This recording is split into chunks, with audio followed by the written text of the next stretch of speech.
Tunaposema suala la uchumi, kuleta mabadiliko au kufanya maboresho zaidi kwenye suala la uchumi, ninazungumzia kutengeneza awareness kwa watu kuhusiana na mambo mbalimbali, hususani masuala ya bajeti, masuala ya ujasiriamali na vitu kama hivyo.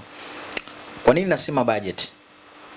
Kimsingi Watanzania tulio wengi tunakosa uelewa kuhusiana na masuala ya budget. Huwezi kuona Mtanzania anapata ile shauku au kiu ya kutenga muda wake kusikiliza au kuhoji kwamba bajeti inahusu nini. Mara nyingi ni watu ambao tumekuwa wakusubiria tu matokeo kwamba bunge linaongea na kupitisha, lakini ule uelewa wa kwamba labda kumeongezeka ushuru fulani na kutokana na ushuru fulani kutakuwa na mabadiliko fulani. Ndugu zangu, sisi utulio wengi wa Tanzania hatuna ile hamu ya kujua kwamba bajeti inaleta nini na impact ambayo inaleta baba mabadiliko, ongezeko lina impact gani katika jamii. Hii inatupelekea pale ambapo tunakuja sisi kushtuka mbioni. Tumekuwa ni watu wa impact, niseme tu, watu wa matokeo. Tunakuja kushtuka baadaye pale ambapo unakuta labda bidhaa ya kitu fulani imeongezeka. Bidhaa ya kitu fulani imeongezeka, wewe ndio unaanza kushtuka, unaanza kulament, unaanza kulalamika, kwa nini imekuwa hivi? Lakini chanzo ulishakijua tangia mwanzoni, ila ni kwa sababu wewe uliona tu kwamba okay, wabunge wamepitisha budget, maswali yameisha. Kwa hiyo ni swala ambalo Watanzania wengi tunapaswa kutengenezewa awareness, na hii ningependa labda ianzie kwenye kwa sababu tulikuwa tunajifunza kuanzia sekondari ya. Kwa hiyo reasonable labda iwakipa kipaumbele sana hata kwa madarasa ya kuanzia form 1, kwa sababu nadhani kama ni form 3 kama sikosei ndio huwa tunaanza kusoma kitu kama hicho ama financial budget. Kwa hiyo kama kipa kipaumbele ikawa ni swala la msingi ambalo kila Mtanzania anapaswa kulifahamu kama mambo ya uraia na vitu kama hivyo, basi tutakuwa tumepiga hatua kubwa sana. Kitu cha tatu ambacho mimi ningependa kukipa kipaumbele sana, mimi ningepeleka nguvu zangu kubwa sana kwenye kutengeneza miundombinu au infrastructure. Ninapozungumzia miundombinu sizungumzii barabara tu. Ninazungumzia tunasema physical infrastructures, business infrastructures and the sort of infrastructures. Kwa nini nasema infrastructures? Kuna kile kitu tunaita sustainability. Yaani uwezo wa kitu kuendelea kuwa na manufaa kwa kipindi kirefu na kumaintain zile positive impacts kwa muda mrefu. Na lengo la sustainability ni kwa ajili ya kusave mahitaji ya sasa na ya baadaye. Tunaposema kwamba ningewekeza nguvu zangu kubwa kama mheshimiwa alivyofanya, mheshimiwa wa awamu ya 5 mara nyingi, ambao wengi tulikuwa tunaona kana kwamba okay, anapeleka nguvu nyingi badala ya kwenda kwenye mambo labda ya mambo ya labda tunasema hizi tunaita employment au ajira. Kimsingi alikuwa na fact moja ambayo mimi ninaielewa na kimsingi nimekuwa nikimpa support. Unapopeleka kitu kwenye ajira, maana yake ile hela inaenda kwenye mifuko ya watu. Hela inapoenda kwenye mifuko ya watu, inaweza isiende ikafanya kile kitu cha kuzalisha tena, cha kujimultiplicate. Badala yake hiyo hela ikaenda kutumika kwa zile resources ambazo bado zipo ndani. Lakini hebu fikiria, hii hela ikapelekwa kwenda kutengeneza barabara. Fikiria, hii hela ikapelekwa kwenda kuwekeza kwenye mradi ambao haukuwahi kuexist Tanzania. What happens? Maana yake kile kiwango cha pesa kilichokuepo kinakuwa multiplicated. Kwa hiyo infrastructure inapokuwa multiplicated pia so ina save mahitaji ya sasa hivi. Ina save mahitaji hata ambayo wewe unaweza kuondoka jengo. Kwa mfano wewe unaweza ukaishi labda almost miaka mpaka tunasema lifespan miaka 75, of which sasa hivi wengi hawafiki miaka 40. Lakini hebu angalia lifespan ya barabara, hebu angalia lifespan ya majengo, hebu angalia lifespan ya biashara. Watu watabadilika watu tu, lakini at the end of the day taasisi bado itaendelea kubaki pale pale na itaendelea kupod some steps. Kitu cha tatu, nitafanya transformation sana kwenye masuala ya kielimu.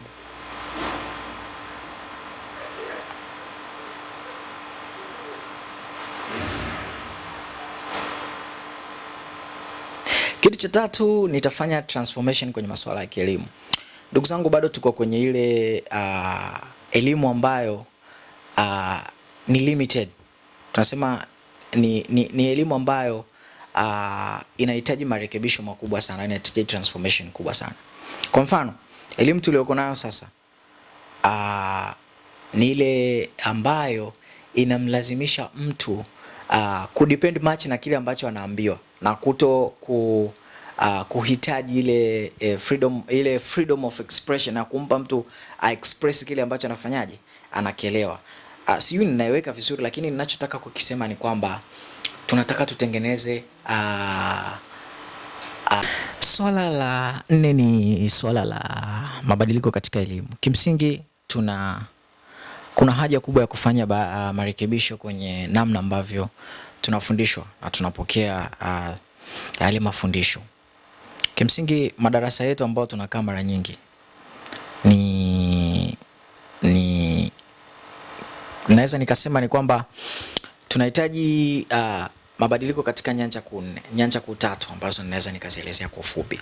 Nyanja ya kwanza ni kuhusiana na namna ambavyo tuna employ our facilitator kwa ajili ya kufanya kwa ajili ya kuhakikisha kwamba wana impart maarifa kwa wanafunzi wetu. Kuna criteria nyingi ambazo zilikuwa zinatumika zamani, hususan kwenye kuajiri walimu.